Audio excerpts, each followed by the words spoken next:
Güneşin yumuşak ışığı dünyanın uyanışını müjdeliyor. Bir sabahın sessizliği içinde düşüncelerimiz karmaşık bir dansa başlar. Para, zaman ve ego. Günümüzün modern dünyasında bu kavramlar bizi yönlendiren ve bazen de sınırlayan güçlü yanılsamalardır. Ancak bugün bu yanılsamaların perdesini aralıyoruz.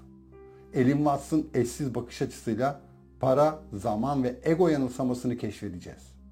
İçsel bir yolculuğa çıkacak ve yaşamın derinliklerindeki anlamı arayacağız. Birlikte para nezdinde var olmanın yanılsamasını, zamanın kısıtlarını ve egonun hapsolmuşluğunu keşfedeceğiz. Ancak aynı zamanda bu yanılsamaların ötesine geçmenin yollarını arayacağız. Daha özgür, daha berrak bir bilinçle yaşamın akışına kendimizi teslim edeceğiz. Şimdi derinliklere doğru bir yolculuğa çıkmak için hazır mısınız? Alan Watts'ın rehberliğinde para, zaman ve ego yanılsamasını keşfetmeye davetlisiniz.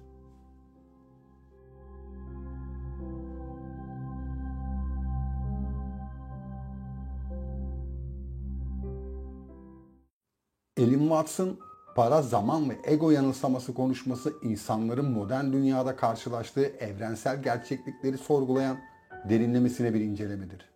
Watts, insanların yaşamlarını para, zaman ve ego gibi kavramlar etrafında şekillendirmelerinin onları bir yanılsamaya sürüklediğini öne sürer. Alan Watts, 20. yüzyılın önde gelen felsefi düşünürlerinden biridir ve mistik öğretileri modern Batı dünyasına tanıtmada önemli bir rol oynamıştır. Watts'ın para, zaman ve ego yanılsaması konuşması, insanın içsel varoluşunu, toplumsal normları ve ego yanılsamasını sorgulayan derin bir yolculuğa davet eder. Watts konuşmasında insanların yaşamlarını sınırlayan ve onları gerçek özbenliklerinden uzaklaştıran paradigmalara meydan okur. Para, zaman ve ego gibi kavramlar, insanların yaşamlarını yönlendiren ve sınırlayan güçlü yanılsamalardır. Watts bu kavramları sorgulayarak insanların gerçek doğalarını ve içsel özgürlüklerini yeniden keşfetmelerini teşvik eder. Alan Watts, modern toplumun çoğu zaman para ve maddi kazanç üzerine odaklandığını ve bunun gerçek mutluluğu sağlamadığını vurgular. İnsanlar daha fazla para kazanarak ve daha fazla mülkiyet edinerek mutlu olacaklarını düşünürler. Ancak Watts'a göre mutluluk asla satın alınamaz. Para, insanların ihtiyaçlarını karşılamak için bir araç olabilir. Ancak gerçek mutluluk ve tatmin duygusu içsel bir denge ve huzur bulmaktan gelir. Para, modern toplumda güçlü bir etkiye sahip olan bir yanılsamadır. Watts'a göre insanlar genellikle para kazanma ve sahip olma arzusuyla dolup taşarlar ve bu arayışları gerçek mutluluklarını ve tatminlerini engeller.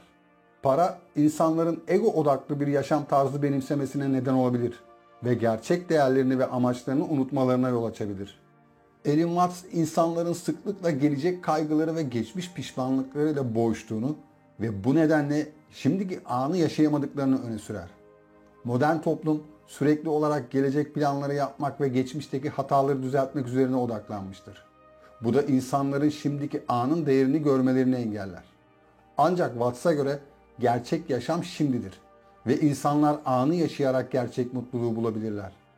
Zaman, insanların yaşamlarını sınırlayan bir başka yanılsamadır. Modern toplumda zamanın her anını kontrol etme ve verimlilik üzerine odaklanma eğilimi vardır. Ancak Watts, zamanın aslında bir illüzyon olduğunu ve insanların şimdiki anın değerini ve önemini keşfetmeleri gerektiğini savunur. Geleceği planlama ve geçmişi hatırlama arasında sıkışıp kalan insanlar, gerçek yaşamın tadını çıkaramazlar ve içsel huzuru bulamazlar. Watts, ego kavramının insanları bir illüzyon içinde sıkıştırdığını ve gerçek benliğin ötesinde bir ayrılık duygusu yarattığını savunur. İnsanlar genellikle kendilerini ayrı bir varlık olarak görürler ve bu nedenle diğer insanlarla, doğayla ve evrenle bir bağlantı hissetmekte zorlanırlar. Ancak Watts'a göre ego aslında bir illüzyondur ve gerçek benlik her şeyin bir parçası olan evrensel bir bilinçtir. Ego illüzyonunu aşarak insanlar kendilerini ve diğerlerini daha derin bir şekilde anlayabilirler. Ego, insanların içsel özgürlüklerini sınırlayan bir engeldir. Ego, insanları diğerlerinden ayrı ve izole bir varlık olarak görmeye yönlendirir ve gerçek bağlantıları ve birlik bilincini engeller. Watts, insanların ego yanılsamasını aşmaları ve içsel özgürlüklerini keşfetmeleri gerektiğini vurgular.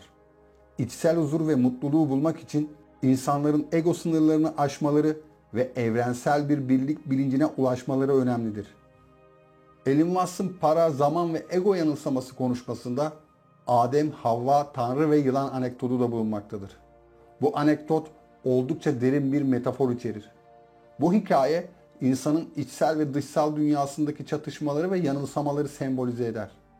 Hikaye cennetteki masumiyetin sembolü olarak Adem ve Havva'nın varlığıyla başlar. Tanrı onlara cennetteki her şeyi serbestçe kullanma izni verir ancak tek bir ağacın meyvesinden yememelerini emreder. Yılansa onları bu yasağı çiğnemeleri konusunda kandırır ve sonunda Adem ve Havva meyveden yerler. Tanrı onları sorgular ve her biri suçlamaya başlar. Adem Havva'yı, Havva ise yılanı suçlar. Bu hikaye insanın içsel çatışmalarını ve sorumluluğu dış etkenlere atma eğilimini sembolize eder. Adem ve Havva'nın Tanrı'nın emrine karşı gelmeleri ve ardından birbirlerini veya dış etkenleri suçlamaları insanın içsel savaşını ve dışsal dünyayı suçlama eğilimini yansıtır. Elon Musk bu hikaye aracılığıyla insanın içsel yanılsamalarını ve sorumluluktan kaçma eğilimini vurgular. İnsanlar genellikle kendi eylemlerinden kaçınmak için dış etkenleri veya başkalarını suçlarlar. Ancak aslında her birimizin kendi seçimlerimizin sonuçlarıyla yüzleşmesi gerektiğini öne sürer. Bu hikaye kişisel sorumluluğun önemini ve içsel dönüşümün gerekliliğini vurgulayan derin bir öğüttür. Elon Musk'ın para, zaman ve ego yanılsaması konuşması insanların modern dünyada karşılaştığı evrensel yanılsamaları sorgulayan derinlemesine bir içgörü sunar. Para, zaman ve ego gibi kavramlar insanları gerçek varoluşlarından uzaklaştırır ve onları bir yanılsama içinde sıkıştırır. Ancak Watts'a göre insanlar bu yanılsamaları aşarak gerçek varoluşlarını keşfedebilirler. Gerçek varoluş, içsel bir denge, huzur ve bağlantı içinde yaşamayı içerir. Para, zaman ve ego gibi kavramlar bu gerçeklikten uzaklaşmamıza neden olabilir. Ancak derinlemesine bir içsel keşifle insanlar bu yanılsamaları aşabilir ve gerçek mutluluğu bulabilirler. Elon Musk'ın öğretileri insanların yaşamlarını daha anlamlı ve tatmin edici hale getirmelerine yardımcı olabilir ve böylece daha derin bir iç huzura ve anlamaya ulaşmalarını sağlayabilir. Watts'ın para, zaman ve ego yanılsaması konuşması, insanların içsel varoluşlarını sorgulamaları ve gerçek özbenliklerini keşfetmeleri için güçlü bir çağrı niteliğindedir. Para, zaman ve ego gibi kavramlar, insanların yaşamlarını yönlendiren güçlü yanılsamalardır ve bu yanılsamaları aşmak, içsel özgürlük ve bilgelik arayışında önemli bir adımdır. Watts'ın derin felsefi görüşleri ve etkileyici konuşması, insanların daha derin bir anlam arayışında ilham bulmalarına yardımcı olur. Video bitti. Hoşça kalın.